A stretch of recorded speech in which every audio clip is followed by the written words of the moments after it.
Yes, my friends, as I told you, that we have Mr. VP Raja, the former chairman of MERC, and also who was the principal advisor to the Atomic Energy Commission in the past, and a very checkered career. And he has been in the regulatory system for a very long time and knows the in and out of how it functions and what is the lacunae and where we can take forward. And very important in the reform for the distribution sector and the power sector at large, we need the head of people like Dr. VP Raja. So, Raisa, the first question that comes into my mind is, at this point, after all that APDRP, RAPDRP, and the expenses that we did with Uday scheme, we spent about 10 lakh crores worth of money to reform and bring it down. But the average losses in the country are still ranging between 21% and 60%. Of course, government has given 60% is coming to Jammu and Kashmir, but of late they say it's 26%. Even if you look at this 21 to 26% for the sake of data, then also it's quite a big loss in the power sector, especially if it's a AT&C loss. We are not putting the transmission is much lower, but AT&C losses look to be very high in spite of almost 1.5 decades of the reform in the sector, and actually 2 decades of working on it. So what is your first, point of opinion on this? And then we are now allocating another 3 lakh crores, plus we are talking about almost a 10 lakh crore worth of outlay for the future. So can we continue in this manner, or we need to now look deeper and look at other models also? That means only one unbundling model may not work.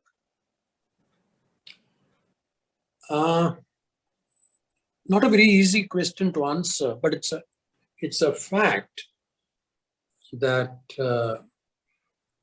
the financial stress of DISCOMs continue. Yes. Of course, the major, if we see cost-wise, DISCOMs, 3 factors contribute to the cost. The first being the power purchase cost, with which mostly the generation side is involved. Almost 70 to 80% of the expenses of a DISCOM is cost of power purchase.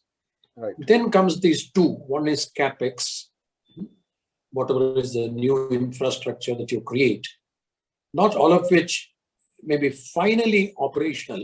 So to give an example, you may have built a substation, incurred Capex on it, but the further distribution lines from the substation to various places has only been partly completed.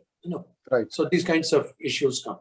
And third is the point which you mentioned, distribution loss.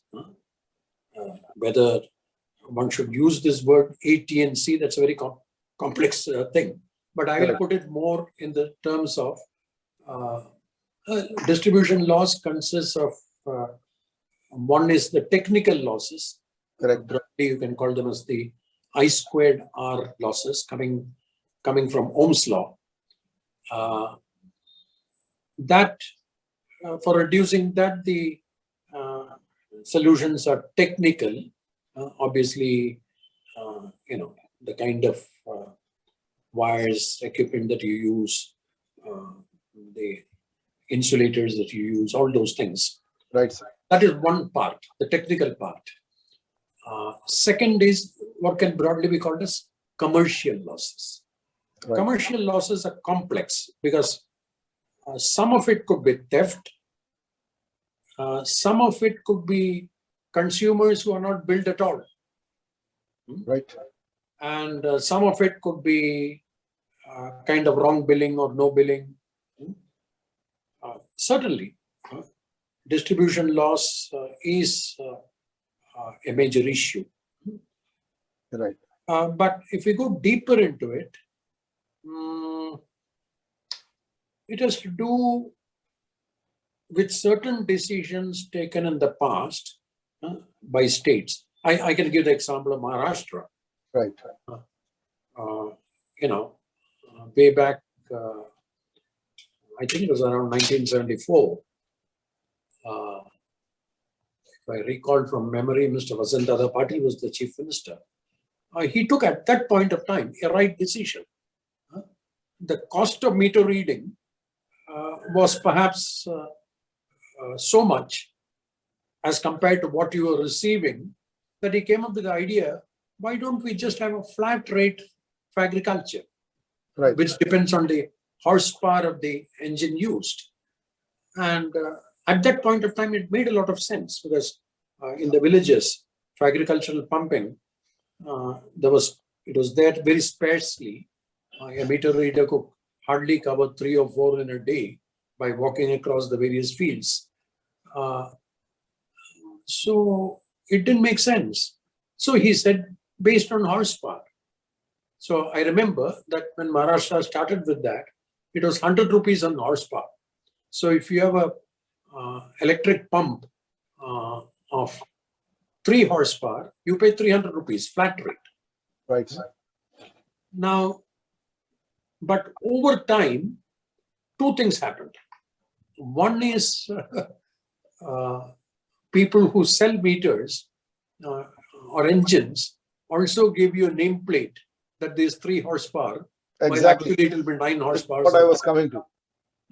9 or 10 horsepower. Right, right. So and this was a prevalent practice for many years. What is communicated to MSCDCIL is 3 horsepower, while the pump is actually perhaps 9 or 10 horsepower. Exactly. That's one kind. The second is underbilling. Like even today, roughly Maharashtra must be having perhaps a little less than 50 lakh agricultural pump sets. But quite a large, about 70–80% of these are concentrated in 9 districts of Maharashtra, which cultivate the cash crops. That is sugarcane or bananas, these kinds of cash crops, right, which are done by the rich farmers. So there is that is what I call the political economy. Then the industrialists in the small areas, I won't blame the entire system, but certainly connivance can take place at linesman, sub-engineer, assistant engineer, junior engineer levels, even higher levels, right, where you're able to show industrial consumption in these industries lower and show it as higher agricultural consumption. So right, even out of this 50 lakh meters, about 40–45% are even today, in the year 2022, are not metered. right. So the question of how do you estimate the actual consumption occurs. According to me, there is a method of estimating it. I tried it even when I was chairman MERC, but I must confess, I miserably failed. The idea was a state like Maharashtra has done this feeder separation, which means from the substation, the feeders which go for agricultural pumping is separated from the feeders which go to Gautans for residential purposes. So you know how much electricity in MUs you're injecting into each of the feeders. Agreed.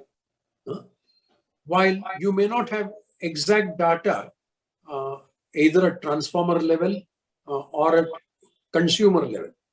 But I was willing to say that I'm prepared to issue tariff orders, feeder-wise tariff orders. Right. So that the loss in that feeder is socialized amongst the consumers of that feeder. Right.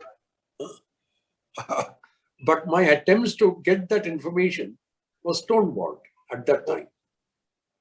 Right. That's what I mean by the political economy, the vested interests, all that plays a part. Right, sir. See, in this, sir, I have the next leading question, because this is not being addressed by many. It's a technical issue, and it is the issue of harmonics. Now, this is not discussed in any forum. And in fact, I have also discussed with Pramod Dev at that time. And there was some movement, especially in your time also, there was some movement, and also what he did at the CRC.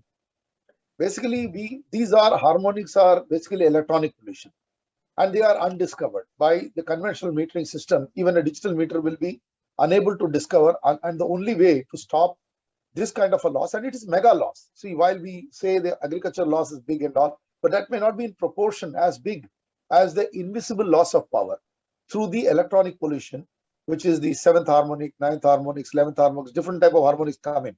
And these come from various industries on the load side. Example, the caustic soda production produces harmonics.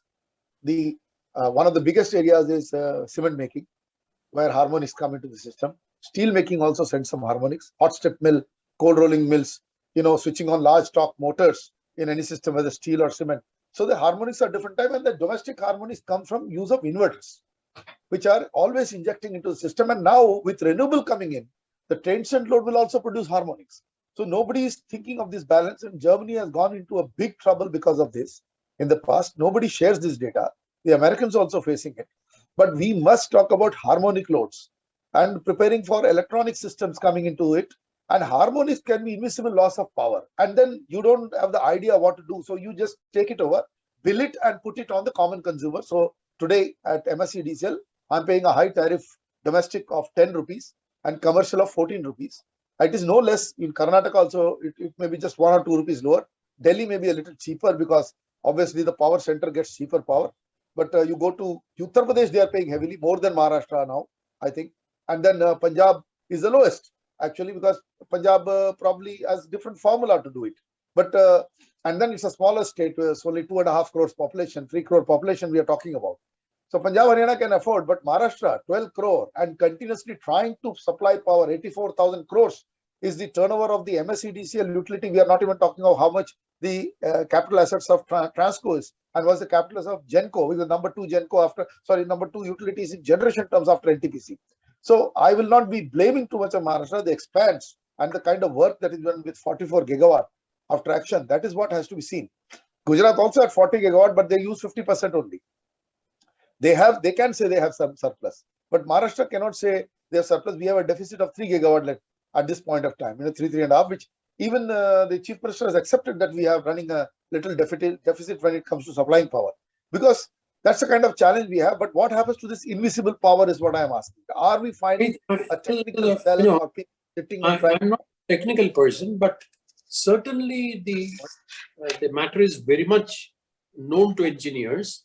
Right, it was in discussion even during my times, right. The entire issue of power quality and harmonics. Right, sir. Even during my time, there were proposals regarding metering reactive power. Yeah. You see, in addition to all the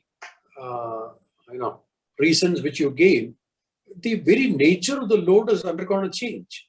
Yeah, but now there are more and more non-linear loads. I have only one interjection, sir. I'm talking of a technology that you guys introduced. Basically, you wanted active harmonic filters to be mandatory, and some lobby has stopped that.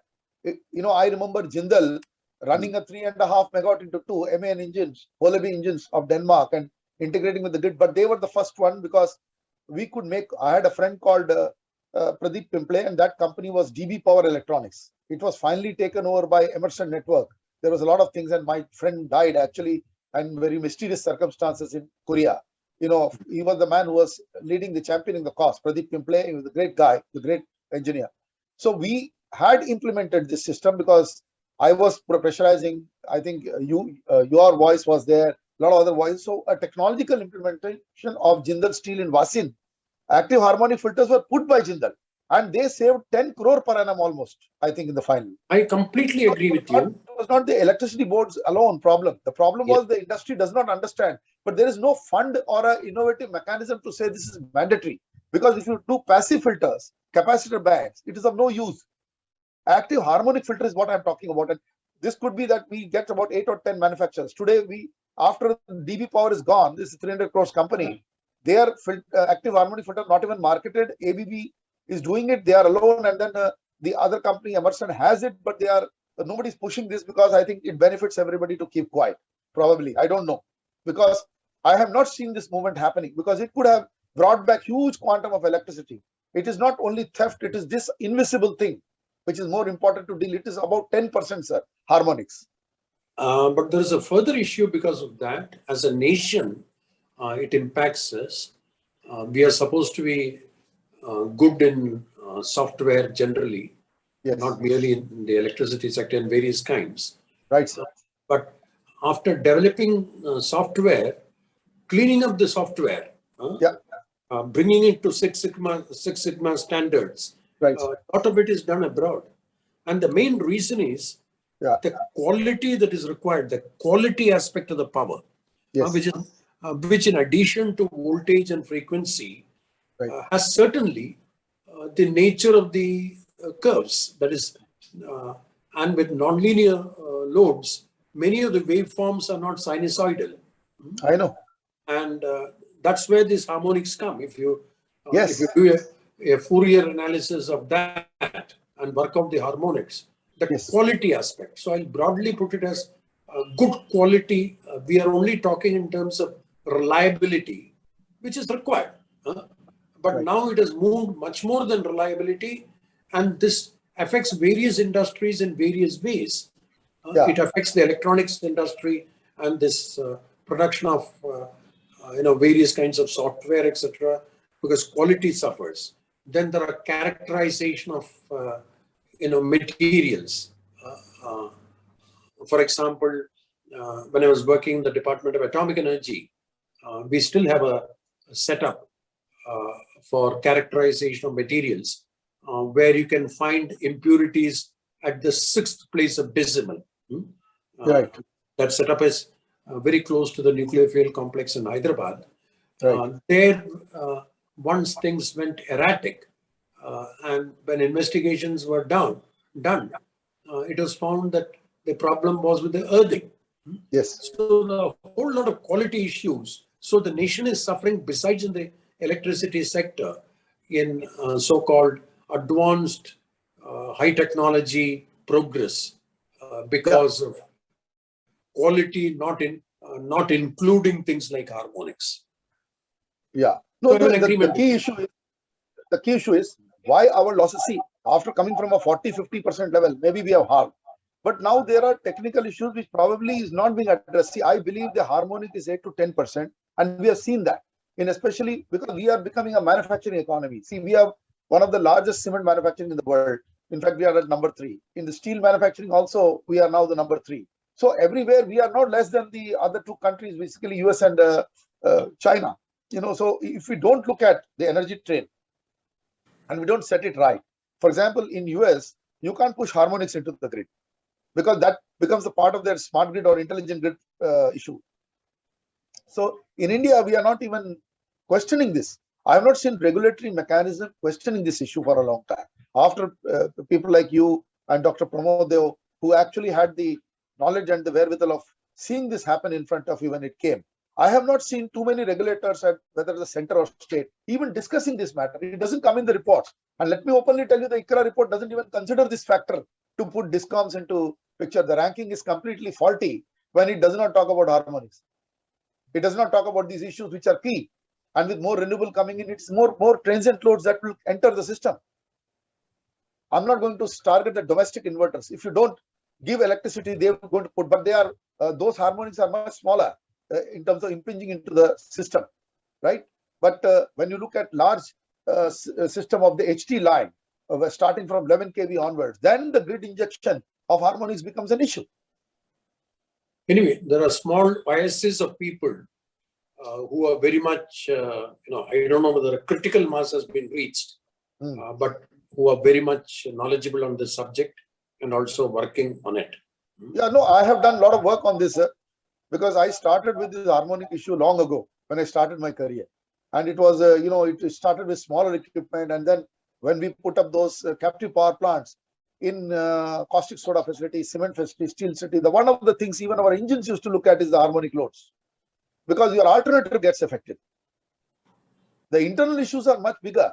See, for the industry, it's awareness that they have got, but they know the grid will take care of it. So and then they don't understand that on balance sheet, they have crores of losses by not putting. My point is coming, why not create a fund of funds where you say, adopting this in a short time, 10 to 12% of the losses will go away, the invisible loss of power. We are talking of Atmanirbhar. This is the best way to go Atmanirbhar, to prepare for AHFs as a mandatory subject.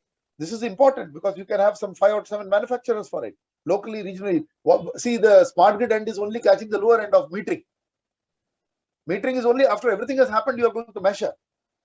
But that's not the part of the smart grid. I was never happy with the smart grid idea, because we had a document on smart grid, which we shared with DISCOM, which we shared with a few people, free document. And there we explained that it needs fitment technology, both at the transmission and distribution side.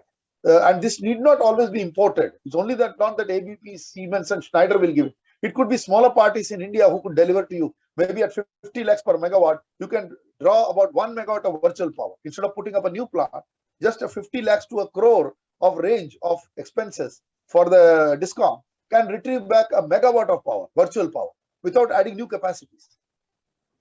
I'm being a devil's advocate when I'm talking to you, because we keep saying we're not utilizing our full capacity. There are several reasons. One of the reasons is this also. But depending on the load, at least on while planning transmission lines, yes, there is an argument often given to prefer HVDCs if there is a large transmission. But that is a tail end. Transmission is a small component. It's the big losses coming in the distribution end, and harmonic filters are not fitted at the transmission end. They are your distribution system. I'm asking a practical question. You see, the basic thing that happens is who is to do it? The man operating a plant. By the way, now that you're mentioning this, I'm even aware of the regulator has to make it mandatory.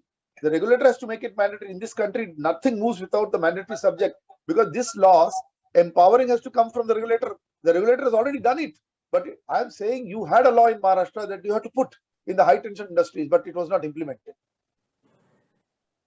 And the rest of the DISCOMs have not taken, because if Maharashtra doesn't do, then why others will do? We are the leaders in terms of volume, captive power. You know, you go to any area, see what happens. We talk of 44 gigawatt. Let me tell you, a lot of these captive cogeneration utilities and others are not listed as capacities in this state. I am very sure Maharashtra has such capacities which are not taken up. At least about 25 gigawatt of worth of idle capacities are there. Sugar factories will have about 8 or 10 gigawatt with them, and then you can go. So these capacities are not added. Maharashtra is operating the grid in a different way. You know, even though 42% of the electricity goes to industry, I'm saying the consumption is much bigger, because an equal capacity, almost like 30-40 gigawatt, they have idle capacities which are used only 60%. They are in captive mode with the industry. And I know, I think there's an issue on which we need to captive solar. There's an issue on which we need to introspect. I'm in agreement with you, but it seems to go across sectors. I'm only reminded of, this Adam Smith wrote the book, The Wealth of Nations, an inquiry into the cause of advantage in 1776. And sometime in early 1980s, Gunnar Myrdal, a Nobel Prize winning Swedish economist, wrote a book called The Asian Drama, an inquiry into the cause of poverty of nations. Exactly. Now, one of the points he brings out in that is that nations in South Asia, the main analysis is on India, though he talks of entire South Asia, he calls it a soft state.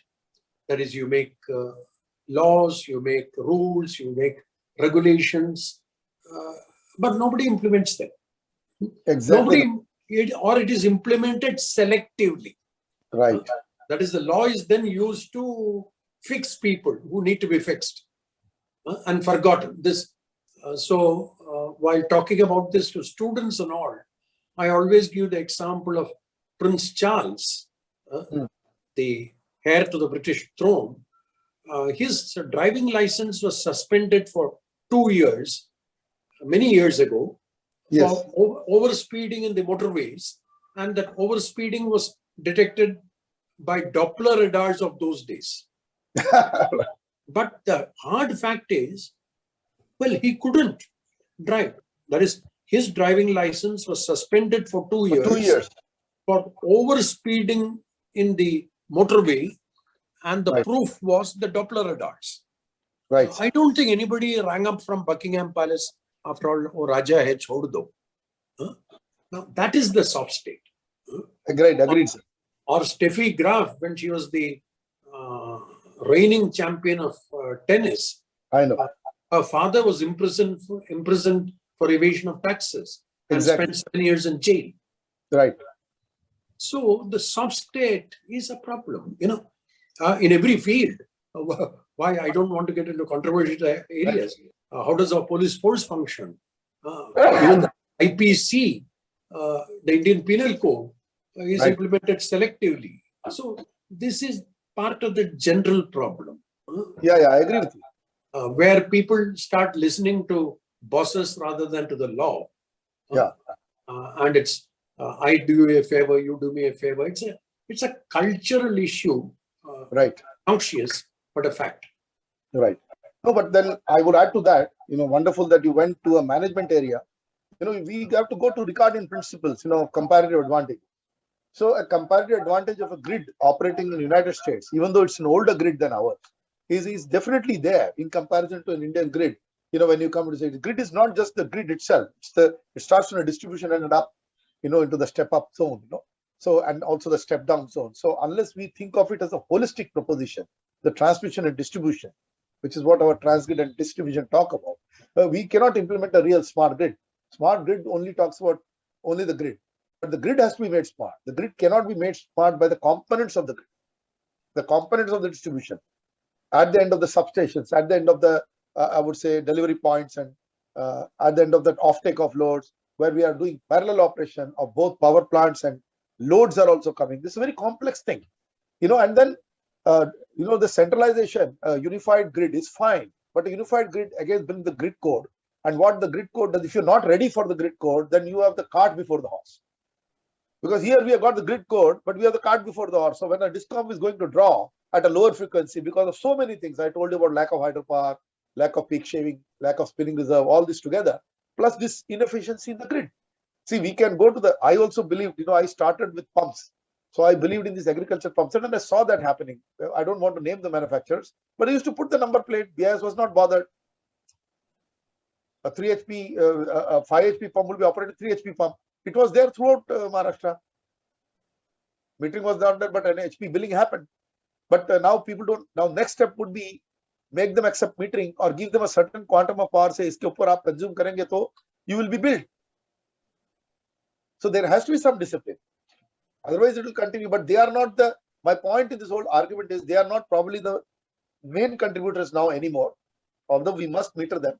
Main contributor is still the industry, because the agriculture is only consuming over 19% overall. Industry is 42%. Domestic is around 17%. So we must see, are we billing? Of course, the agriculture economy will be getting a cheaper power, quantum of power. Are we now doing the real cross subsidy? Even the industry is having captive, so they are escaping most of the times. And then it is a domestic consumer and the commercial shops and establishments that pay through their nose to support the DISCOM. It's an inefficient model. And it's not only Maharashtra. This is throughout. Even a BESCOM will be having the same problem. But their problem may be a little lower than ours. And all the Gujarat DISCOMs will have the problem. By the way, Prayas has done a recent study on it. And that study basically indicates that cross-subsidy, the share of cross-subsidy has come down, and the share of direct subsidy has gone up. I can forward you that, or it will be available in the Prayas website, since all the publications are in the open domain once they publish it. I know. So yes, so this subject is there. Now I want to, sir, use the advantage of your presence on the nuclear side and the renewable side, especially. See, we have always believed, all these years, that nuclear is renewable, and I have even written in my book, Powering in Crisis.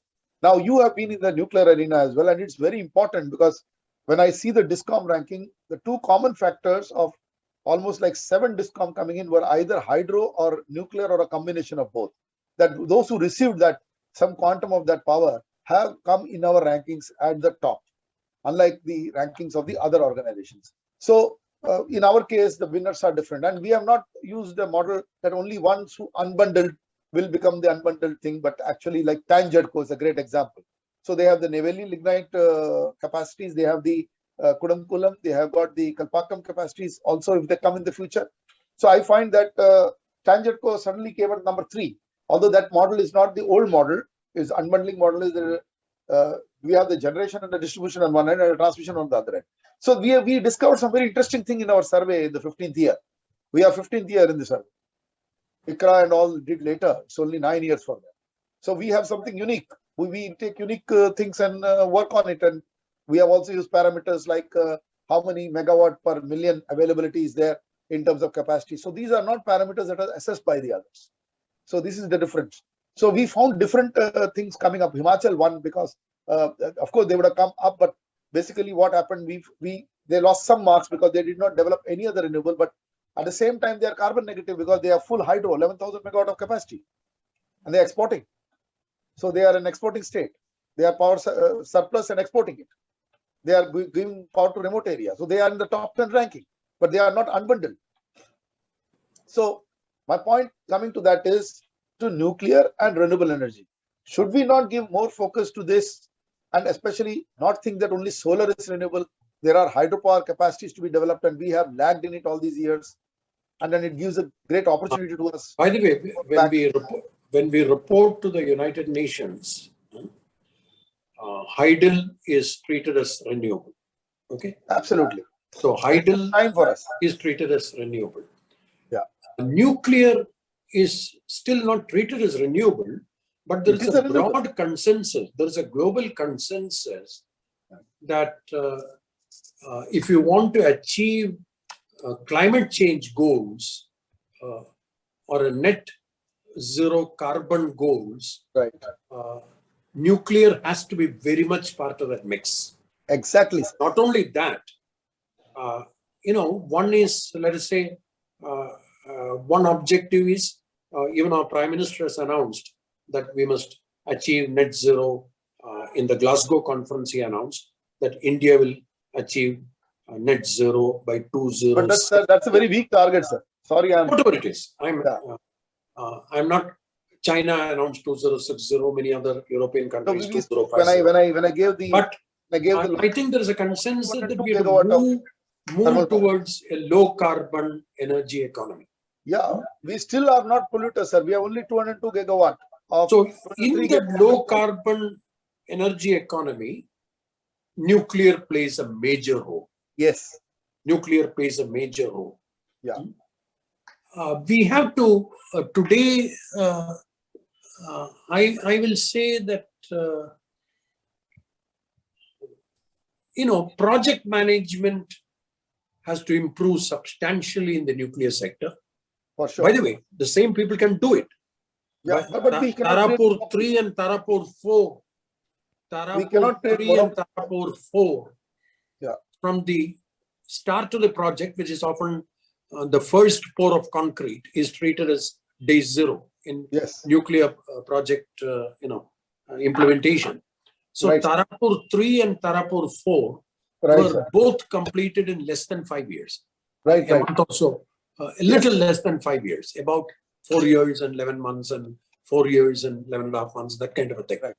Even Kudankulam has come fast. That was, yes, even Kudankulam, but not as far as Tarapur 3 and 4. Right. So the teams, it's all leadership. Project management is a leadership matter more than anything. That is, when you have a leader, for example, some of the fabricated items called long delivery items may be even longer than the entire project completion time. Yes. So you need to order the long delivery items quite early, get the appropriate approvals for that, etc.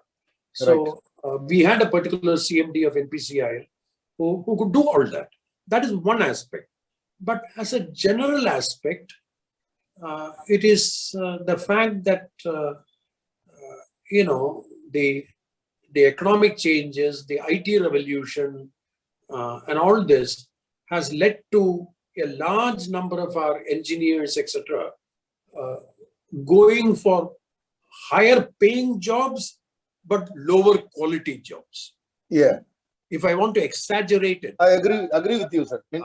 If I want to exaggerate it, during British times, a lot of people went from India as plantation workers. The Indian population in Singapore and Malaysia and Fiji, they all went as plantation workers. Today also, particularly when the internet revolution came, the maximum number of people who went out of India,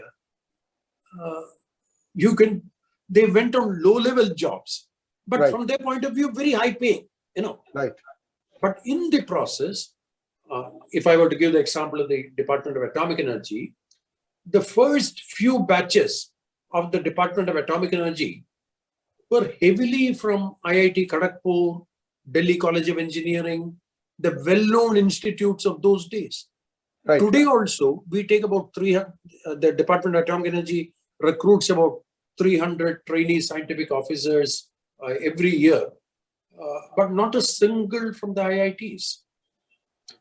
Very rarely, even from the regional engineering colleges. Yeah, sir. So there are some. They all go on this how to become rich fast. Yeah, no, I'll tell you. In the process, two things happen. They do well in life, no problem. Yeah. But they plateau off by the time they're 40 years of age. You see, something like nuclear, etc., requires lifetime commitments. Yes. A deeper passion for science, engineering, technology, etc. Right. Then how can I hop from one job to another? Exactly. The hoppers cannot survive in these deep technology items. Yeah. According to me, and the department was aware of this. It was because of this, during Dr. Manmohan Singh's time, the government was persuaded and ISERs and NICERs were created.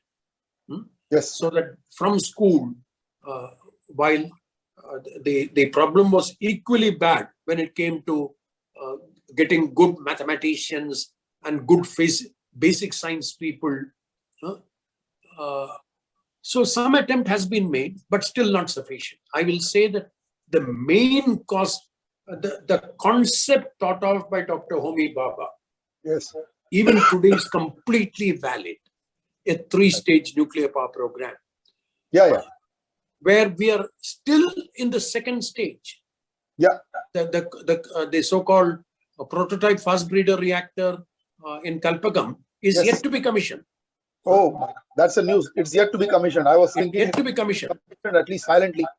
Yeah, it is at 90% done, 95% done. But that's where the 5% has to come forward. Exactly. Now there also multiply the FBR. And when we come to the third stage, based on thorium, you see the physics involved, the metallurgy involved are not complex, but the metallurgy, the kind of materials you have to use, all have a lot of problems. So you need multidisciplinary teams, but you form a team, and as I said, it requires teams who have the lifetime commitment. Yeah. No, I'll tell you. It is our scientific manpower in the STEM subjects, science, technology, engineering, mathematics, not of the people who can do IT and earn a lot of money and plateau off by the time they're 40 or 42. I know. That is the problem departments like the Department of Atomic Energy. In a lighter vein, this is like playing the test match or the T20. Yes. Very true. So people have all got used to one-day cricket and T20s, etc. Yeah. So I have some information for you, sir.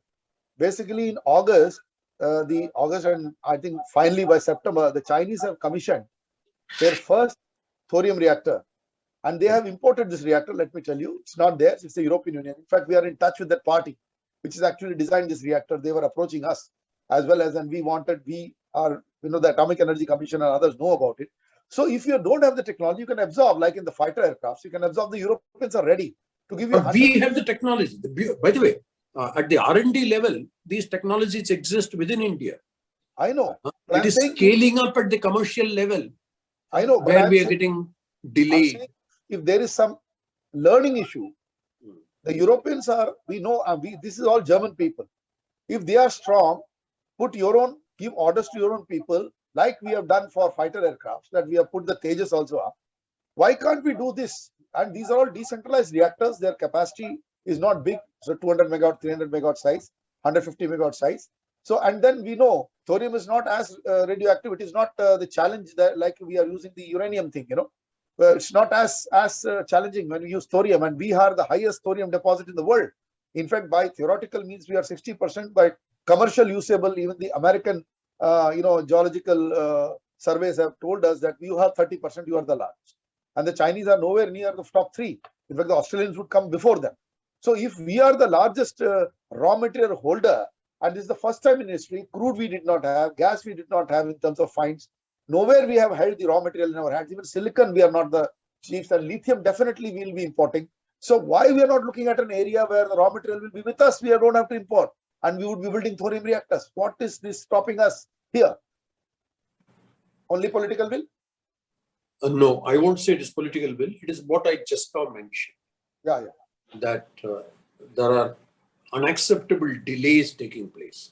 And if you go deeper into the reason of the delays, yes, we need to do something extraordinary for manpower who will also stick on. Yes, in the nuclear area. Because the point is, the people in this are quite good. Yes. There's a lot of pressure on them. You can earn 4 times the salary. Why don't you take a job abroad? Why do you continue? Right. So even when I say we recruit 300 people and they don't come from the first 2 levels of engineering, but we train them very well. Right. But the turnover of those people is much larger than what used to be 25 years ago. So what you effectively pin down the problem is encouragement to people who come to the field, very unattractive salaries almost to sustain, and then too much pressure also, and a limited number of people joining. I think the salaries are quite good. Certainly, in comparison to what they can earn in that age, sure. There is no comparison. That's where the problem comes. This I remember, in Thermax, once when during the time of after the Rohinton time, when I met one Mr. Ramani, who was the main man for Thermax, and he became a little spiritual at a time. So Ramani told me our biggest problem is Iyer sir, we are giving salaries of 25,000 to the entry engineer, but the IT engineer draws him with more than 2.5 times of that salary. So what we can do? We are losing all these people to the Infosys and Wipro. This was his tacit admission almost more than a decade ago.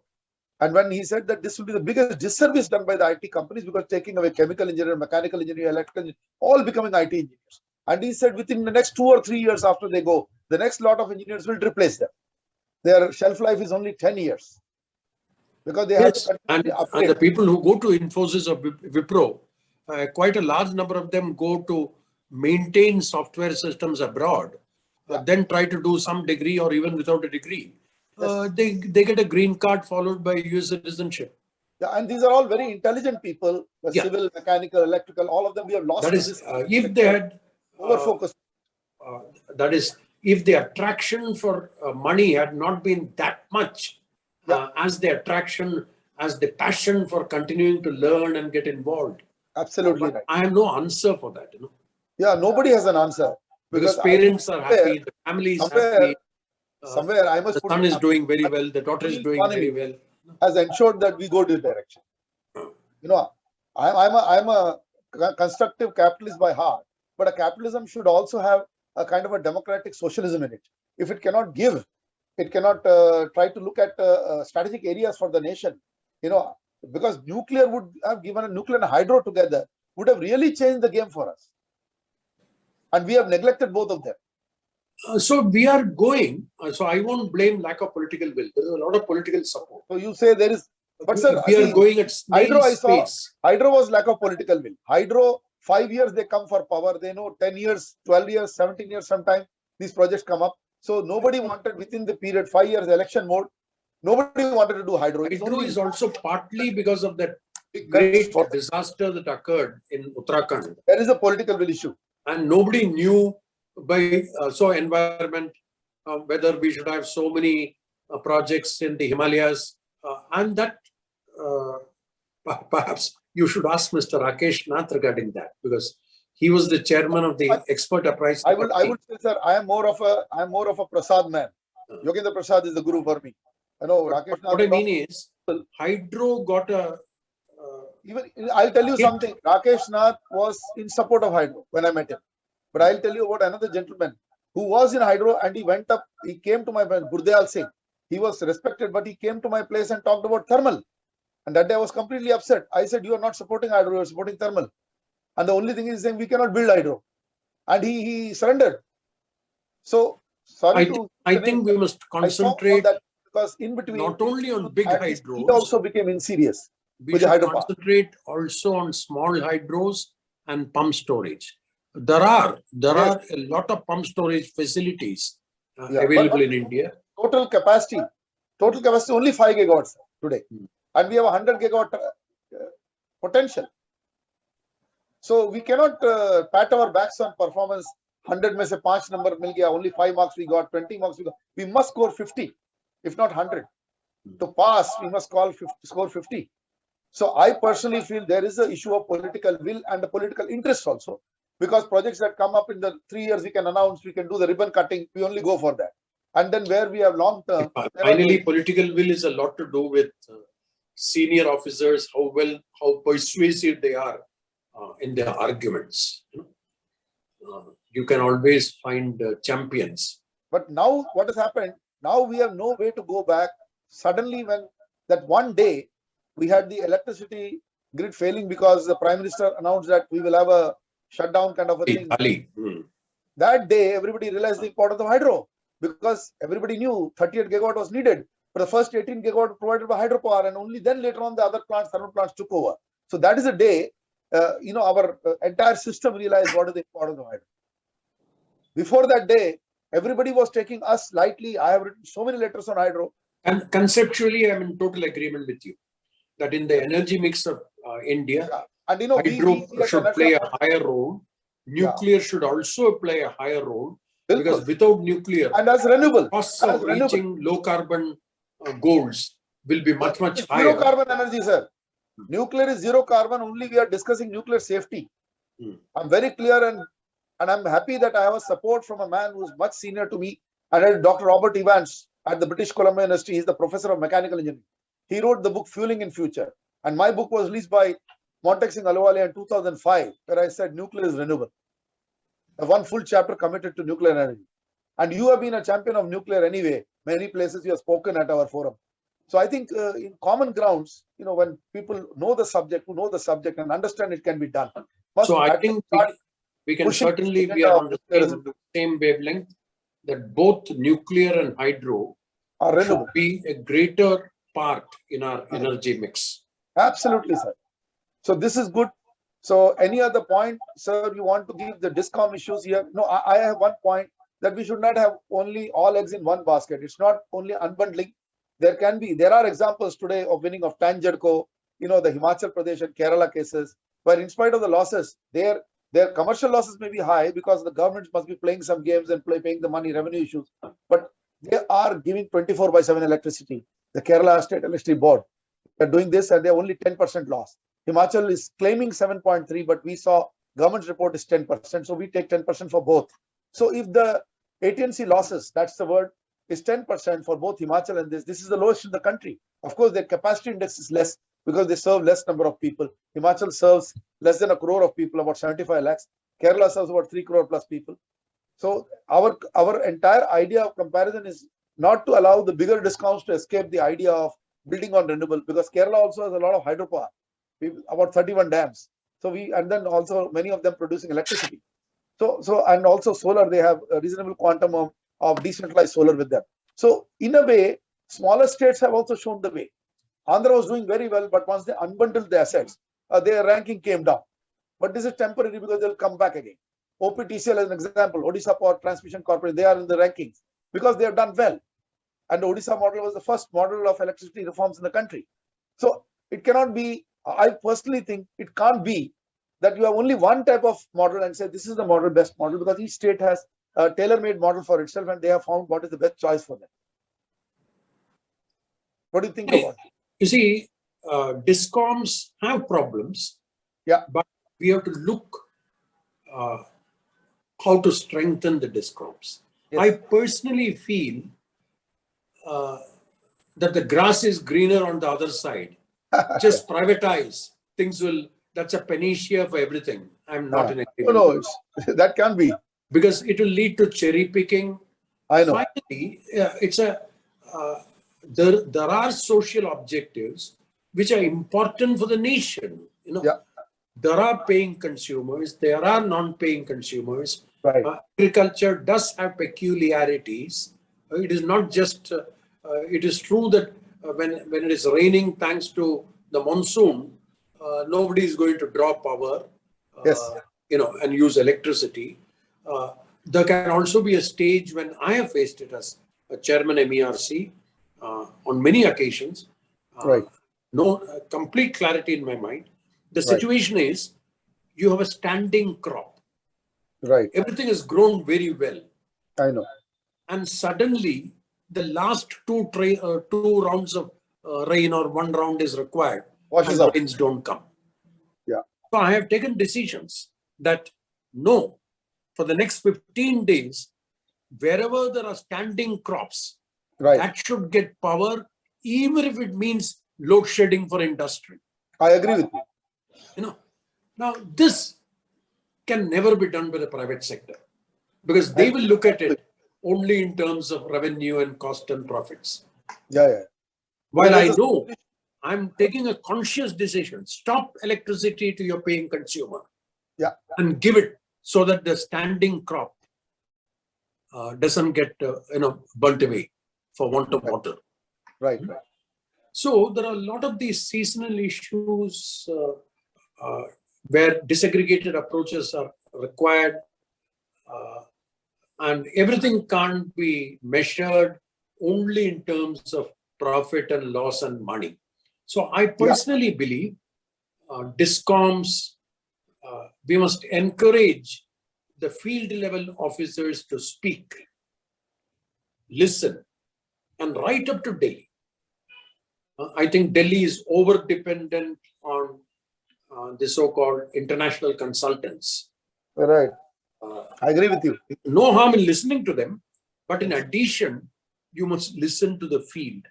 We have a lot of talent in the field, and maximum of that talent is in DISCOMs. Because, so I think we need a kind of